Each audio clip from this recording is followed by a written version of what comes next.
Mga kalulong, nanganak na yung inahin. Ano yung anak?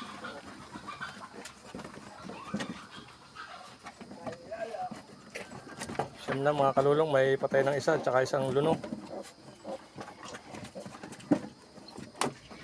Ang nagpanakay ang tatay. Belang ko.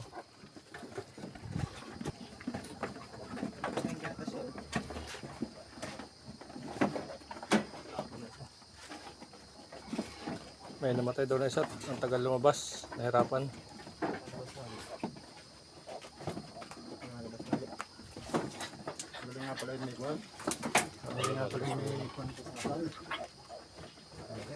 Inurukan ko kalulong ng ano, ang pahilab kasi mahirap pag wala. Tagal lumabas kung dito kutin.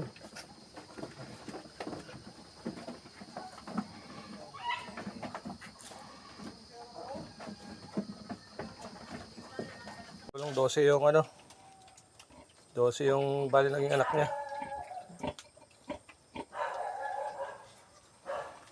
Siguro na palidehin na ng benang ko, tatay.